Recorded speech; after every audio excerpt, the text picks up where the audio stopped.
അസംസ്കൃത എണ്ണയുടെ വില കുറഞ്ഞിട്ടും ഇന്ത്യയിൽ പെട്രോൾ ഡീസൽ വില കുറയാത്തത് എന്തുകൊണ്ട്? എണ്ണവിലയിലെ ലാഭം ഉപയോക്താക്കൾക്ക് കൈമാറാതെ എണ്ണക്കമ്പനികളും സർക്കാരും ഒരുപോലെ ലാഭമൂറ്റൽ തുടരുകയാണ്. അസംസ്കൃത എണ്ണയുടെ വില 2022 ബാരലിന് $116 ആയിരുന്നത് ഇപ്പോൾ വെറും $69.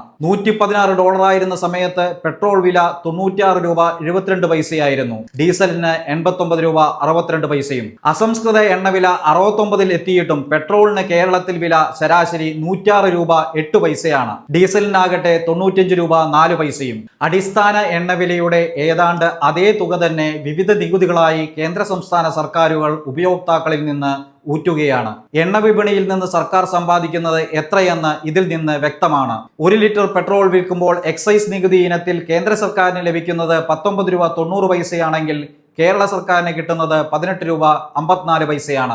1 ലിറ്ററിന് വില 5 രൂപ കുറച്ചാൽ 75,000 കോടി രൂപയാണ് പൊതുജനങ്ങളിലേക്ക് എത്തുന്നത്. മുരടിപ്പിന്റെ ഈ കാലത്ത് ഉപഭോഗം വർദ്ധിപ്പിക്കാനും പണപ്പെരുപ്പം കുറയ്ക്കാനും അത് സഹായകമാവും. പക്ഷേ കേന്ദ്ര സർക്കാരും സംസ്ഥാനങ്ങളും ഒരുപോലെ ഉരുണ്ടുകളിക്കുകയാണ്. അസംസ്കൃത എണ്ണവില ഇത്രത്തോളം കുറഞ്ഞതിന്റെ ഒരു പങ്ക് ഉപയോക്താക്കൾക്ക് വിട്ടുനൽകാത്തതിന്റെ കാരണം എന്താണെന്നാണ് നിങ്ങൾ കരുതുന്നത്?